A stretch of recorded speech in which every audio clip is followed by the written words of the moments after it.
Muy bien, retomamos. Estaría bueno preguntarse si comparativamente hay alguna explicación de por qué de golpe Uruguay es un país más violento que otros países y no va de la mano, o menos, ¿no?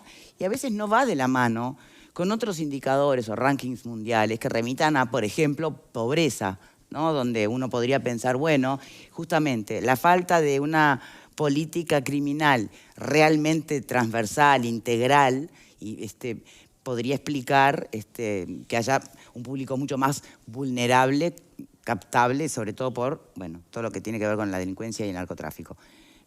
¿Cómo se da eso? El estado de la cuestión en este tema no es muy claro, pero hay cosas que son indicadores y que... Y hablo de desigualdad, además, Sí, no necesariamente de pobreza, ¿no? Hay cosas que son claras, como algunos indicadores en donde cuando eso ocurre, indefectiblemente hay problemas en la sociedad y se incrementa la criminalidad, que es, por ejemplo, las armas. Las sociedades que están con muchas armas, que están armadas, evidentemente son mucho más problemáticas que las que no.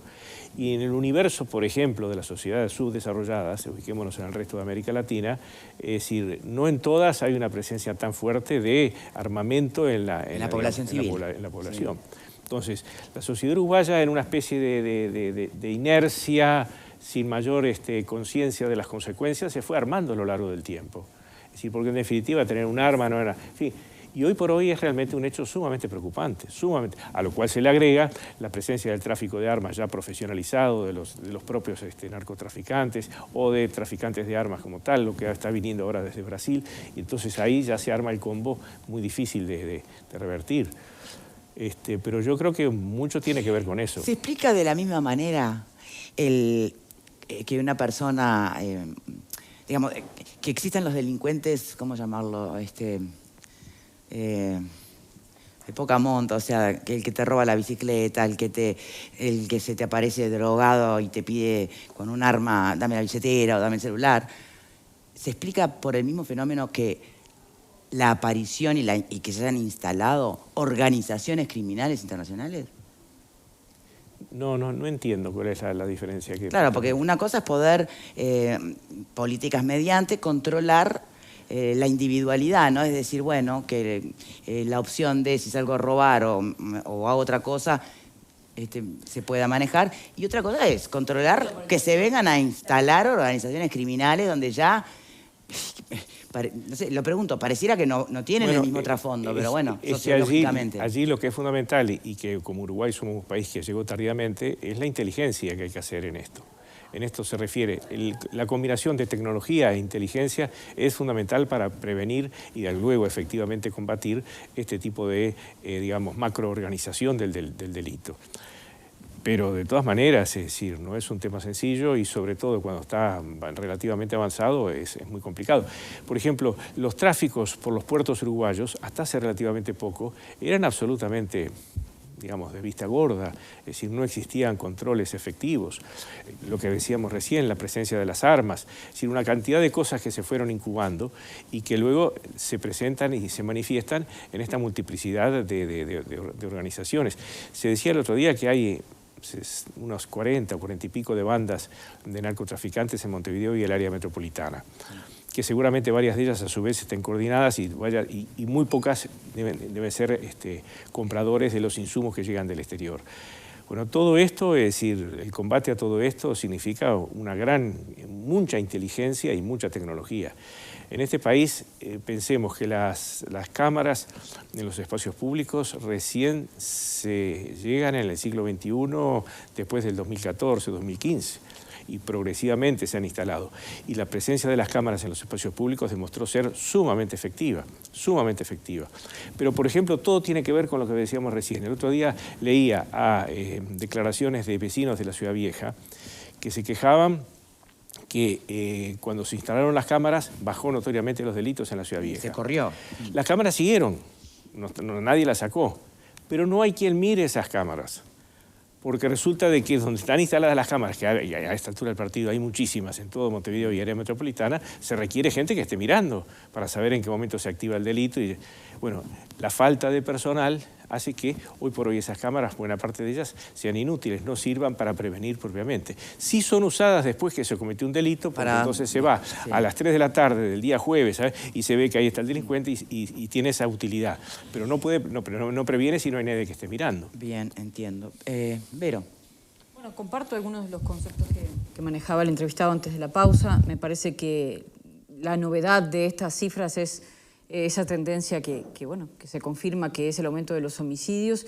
Y creo que un poco la clave en la que se dan estos datos no difiere mucho de la clave en la que se daban datos en las administraciones anteriores, ¿no? Aquello de que si vos estás por el buen camino, estás más seguro, no te va a pasar nada. Y yo creo que eso es una interpretación por lo menos errada, que no creo que se haga maliciosamente, pero me parece que no nos conduce a encarar el tema de fondo, como decía el entrevistado, que además creo que no está basada en la realidad, porque es mentira que si vos vivís en un barrio complicado por el narcotráfico, no estás más inseguro. Porque todos conversamos con gente que vive en determinadas circunstancias. Sí, balas perdidas, no más de balas perdidas. Pero además que te dicen, mirá, sí, en realidad no estamos tan mal, ¿no? Porque creo que la gente hasta uno siente vergüenza de vivir en determinado lugar. No estamos tan mal, porque en realidad si no estás vinculado a una boca, nosotros, el otro día hablaba con alguien que vive concretamente en el barrio Peñarol y me decía, nosotros no salimos de noche. Hacemos los mandados temprano, vamos a la parada acompañados. ¿Eso es sentirse seguro? ¿O eso es sentir que tenés menos posibilidades de que te maten, pero acostumbrar tu rutina de vida a la delincuencia imperante? Entonces yo creo que es esa conversación que es sincera, que yo tenía con una persona que vivía allí, que trata de defender, ¿no?, la dignidad de su barrio, que es real, porque hay muchas personas de trabajo allí, pero es un engaño. Y creo que esa lógica es un poco la que presentan también las autoridades, que es la misma lógica que presentaban las autoridades anteriores cuando el subsecretario decía frente a determinados crímenes, bueno, hay que ver qué hay detrás, porque a las personas de bien estas cosas no les pasan. Entonces me parece que allí hay un engaño. La política criminal que usted reclama no la tiene este gobierno, ni la tuvo el gobierno anterior. Entiendo por política criminal lo que usted dice, esta coordinación, de hacer un seguimiento, de abordarlo desde diferentes lugares. Algunas cosas se intentaron, pero después se desarticularon. Recuerdo el plan 7 zonas que alguna vez hemos conversado aquí. Después no había presupuesto para eso y en la última administración del Frente Amplio se desarticuló. Y mi pregunta concreta es, ¿con qué herramientas se va ahora a esos barrios o a esas generaciones de delincuentes que sean más atractivas que la delincuencia? Porque está bien lo que usted dice, lo de las cárceles, yo entiendo su perspectiva, pero ¿cómo puede competir el Estado con una propuesta tentadora de educación, de trabajo, de un camino de codificarse con el narcotráfico que hoy tenemos, que como decía Victoria, yo creo que hoy va por otro lado con códigos que no eran los propios de Uruguay, sino que los veíamos en otros países? Y también aprovecho para preguntarle qué se ha hecho en otros países para eso, para competir con esta delincuencia. Bueno, es decir, yo no quería entrar en un tema que muchas veces la gente lo considera como una evasión al centro del problema. Es decir, el tema de la delincuencia, de la convivencia y de la ausencia o no de políticas criminales se da en un contexto social histórico concreto. Si vivimos en una sociedad en donde alimenta irrefrenablemente el consumo y en donde se sabe que buena parte de la sociedad jamás puede acceder a ese consumo, tenemos que una franja importante de la sociedad vive angustia, vive frustración y encuentra muchas veces en el dinero fácil de la droga el acceso a...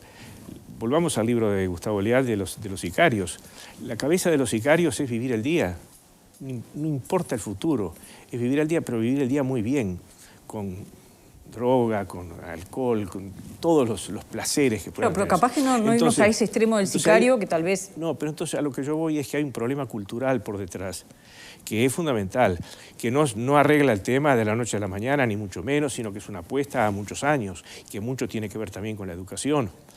Pero entonces, eso también es importantísimo empezar a encararlo, aunque sabemos de que no va a tener la efectividad que podría tener una política criminal, una efectividad en 2 o 3 años. Sí podría ser una política criminal. Por eso yo no quise entrar en las contextualizaciones más generales, que en lo inmediato no son una respuesta. O mejor dicho, sí son una respuesta, pero para el mediano plazo. Pero además, perdón, ¿no? Porque esa ecuación de las razones de fondo que usted está apelando ahora, son transversales a todas las sociedades, por lo menos occidentales. O sea, en eso no hay mucho para para manejarse, salvo, bueno, poder afinar algunas políticas sociales y un gran reforzamiento de lo que es la educación, ¿no? Sí, yo creo que para poner los pies sobre la tierra y no pensar que todo es idealismo y todo es utopía, hay algunas sociedades en donde han resuelto relativamente bien estos problemas. Y me imagino en este momento estoy pensando en Noruega fundamentalmente, estoy pensando en Nueva Zelanda, que son temas que los han abordado en profundidad desde hace muchos años y que tienen sus cifras muy buenas, pero además son sociedades en donde la convivencia es muy buena. En todo esto también está estrechamente ligado, no hemos hablado, pero está la violencia. Hablamos solo del narcotráfico, pero la violencia doméstica es terrible, el problema de la violencia doméstica. Expresión de un empoderamiento de la mujer histórico que es fabuloso y que es realmente un logro de la humanidad, pero que no ha venido acompañado de una readecuación de las normas de relacionamiento y de las nuevas formas de familia que de alguna forma están estableciéndose. Entonces hay una masculinidad, es decir, absolutamente distorsionada, frustrada, que tiene esas expresiones de violencia salvaje, que son realmente muchas veces espeluznantes, porque de alguna manera socialmente no se ha encontrado una respuesta a esos cambios ocurridos, ¿no? Bien, miraba recién el índice global que mide, uno de ellos, debe haber más de uno, ¿no?, los países más seguros o pacíficos del mundo, obviamente Nueva Zelanda, Noruega, pero también aparece Singapur, ¿no? ¿Y no fue Singapur un país donde se fue muy duro con la delincuencia? Bueno, ahí hay otro tema que es bien interesante y es un poco... ha habido algunas soluciones efectivas, entre comillas, que es importante tenerla presente. Y voy a poner fundamentalmente el caso de El Salvador. El Salvador está presidido por un candidato outsider, originariamente locutor de radio y televisión, es decir, muy popular, que de alguna manera postuló que la mano dura era la forma de combatir la delincuencia en El Salvador, que se veía agravada por el tema de las famosas pandillas o maras, como se les conoce, y que tenían un índice de criminalidad elevadísimo. La receta de este señor fue muy similar al del presidente Duterte en Filipinas. Fue ir a masivamente atacar a todas las maras existentes en el país. Y en margen de menos de 30 días hizo 50.000 capturas, 50.000 presos, que a su vez varios de ellos fueron ejecutados en prisión como tal. Las cifras en margen de pocos meses bajaron violentamente. Duterte, en Filipinas, con un esquema similar, él mismo salía a matar ladrones. Él mismo salía a ejecutar ladrones en la calle que habían sido aprisionados, flagrante delito. También hay... Ahora, ¿eso es lo que queremos? ¿Qué viene después de eso? Entonces, ha habido experiencias, claro que sí, ha habido experiencias. Estas experiencias, diríamos, extremas, existieron. Y seguramente hoy muchos las están pidiendo, y que no se animan todavía a decirlo. Ahora, tenemos que ver el tema, me parece, en su globalidad y de alguna manera tener un equilibrio en el asunto, ¿no? Bien. Por acá, Fer. No, ni que hablar que a esta pregunta que estaba haciendo Portillo, ni que hablar que no es lo que queremos. Usted mencionó varios conceptos, creo que hay un debate que se está postergando en la sociedad uruguaya que no creo que demore mucho tiempo más, que es la tenencia de armas. Me parece muy valioso que lo ponga sobre la mesa como un elemento más en cuanto a esto. Además, comparto esa visión. Muchas veces hemos hablado acá de la inminente reforma penitenciaria que hay que hacer, que todos los partidos políticos están de acuerdo. Bueno, la modificación yo creo acertada, de haber llevado justamente la DINAL y la Dirección Nacional del Liberado a las dependencias del Ministerio de Desarrollo Social, en ese entendimiento de que justamente la prevención del delito es mucho más que el Ministerio del Interior, es mucho más que su represión posterior. Pero hablando de lo que nos convocaba hoy, del tema de los números, que obviamente comparto que los números no son números, son vidas, son familias, con todo lo que conlleva, pero me interesa saber qué es lo que piensa usted en este vínculo, ¿a qué responde? Sabemos que los delitos no todos tienen el mismo origen, no todos responden al mismo origen ni la misma motivación. Pero ¿cuál es la explicación que usted encuentra para manejar estas cifras, hablando de cifras de una suba de homicidios, pero sin embargo, por el otro lado, la baja de rapiña, hurto, bueno, violencia doméstica, vigilato, todos los otros delitos que se mencionan a la baja? ¿Qué correlación encuentra ahí y dónde encuentra usted que es la explicación para esa diferencia, ¿no? Sinceramente no, sería realmente de mi parte decir, improcedente de darte una respuesta categórica. Creo que en principio, y eso se ha dicho mucho y está constatado, el tema de los delitos menores, diríamos, los que son contra la propiedad, de alguna forma las denuncias están muy subvaloradas. Y hay una cantidad enorme, porque la gente lo dice eso permanentemente, de delitos que efectivamente se cometen y no se denuncian. Y como en definitiva, como decía Victoria, me llevó la billetera, le robaron los championes al hijo, ¿no? Es decir, la gente entre ir a la comisaría no hace la denuncia. Entonces, el tema de la cifra, de alguna manera, hay que verla en ese contexto. Pero eso es partir de la base que las cifras mienten, entonces. No, no es que mientan. No, son las cifras de lo que efectivamente se denunció y efectivamente se constató. ¿Y cuál es el argumento para sostener que hay mucho más de lo que se denunció? Aunque igualmente las indicadores constatadas... de las propias declaraciones de la gente que vive en los distintos lugares, en donde establecen... Bueno, pero eso es percepción. ¿De dónde sale? No, subjetiva. igualmente en testimonio. cifras... ¿Las esas de dónde las No, tomó? es testimonio de vecinos. ¿De dónde? ¿Dónde las escuchó? ¿Dónde las leyó? Y en la ¿Dónde las televisión vio? se ve muchísimo. Los vecinos suyos de la cuadra, por ejemplo. En mi barrio, que yo vivo en el barrio sur, se ve eso. Está basando... Pero me baso fundamentalmente... Está basando una argumentación en los vecinos No, de me la baso cuadra, fundamentalmente en lo que he escuchado en la televisión, Gracias. en grandes reportajes a vecinos de distintos barrios que cuentan esto. Y no creo que lo estén haciendo como mentira. Insisto, por eso es que no... simplemente planteo indicadores, no estoy haciendo afirmaciones contundentes. Sí, Pero es importante que nos Póngale pongamos de seriedad. acuerdo en algo, porque No. como justamente Y la la constatación correlación de que los vos estás delitos. preguntando, Sí. la naturaleza, el motivo y el fenómeno de fondo de esos delitos que son diferentes, hay que determinarlo de una buena vez y empecemos por ponernos Porque de si no, no se acuerdo. puede atacar. Si las cifras dicen una cosa, pero no se va a creer en las cifras, no vamos a llegar nunca. Porque entonces, ¿cómo valorás la estrategia de los que van, la tendencia a la baja? ¿La observás o la sacás de lado? No, y hace Porque algunos meses algo hay también, que poder analizar. en cuanto a los delitos sí constatados, también maneja esta misma correlación, de, más allá de que esto sea de las denuncias efectivas, de la baja de esos delitos y la suba. Pero mira, te del pongo un homicidio ejemplo puntualmente. de cómo las percepciones y las correlaciones hay que saberlas manejar. Durante mucho tiempo se manejaba la cantidad de procesados y quedaba relativamente baja. Se modifica la Administración de Justicia, se modifica el Código de Procedimiento Penal, se pasa a un procedimiento penal ágil, mucho más efectivo, y se multiplicaron exponencialmente los procesamientos sin que la realidad social haya cambiado tanto.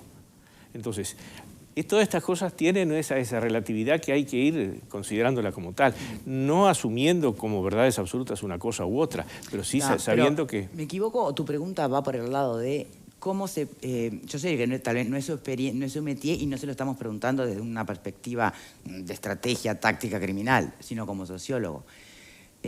No es la misma, supongo yo, no es el mismo fenómeno que está detrás de el que rapiña que el que mata por 2 mangos. ¿No?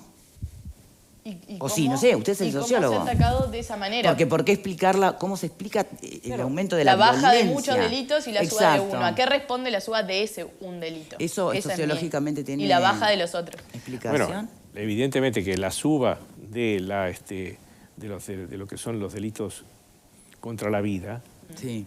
sí tiene mucho que ver con tanto lo que es el tema de la realidad que está en el contexto de la violencia familiar, como lo que es todo el tema que tiene que ver con el narcotráfico. Eso está clarísimo. Y eso trae una serie de comportamientos colaterales que derivan en esto. Eso es clarísimo. Es más, inclusive muchos hurtos y rapiñas tienen que ver también con el narcotráfico, porque es el que hurta o el que rapiña Sí, para sí, poder sí, consumir.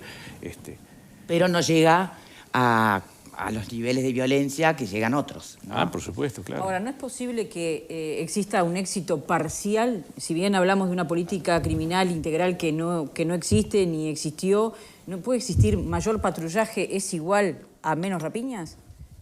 Y sin embargo, eso no pasa cuando se está hablando de un ajuste de cuentas, por ejemplo, en ese concepto que se maneja habitualmente, porque ya se está todo jugado. Sinceramente, yo creo que eso ya entramos en un tema de técnica policial, que es, ojo al gol, un saber específico, disciplinario, en el cual yo algunas cosas manejo, pero no me atrevería.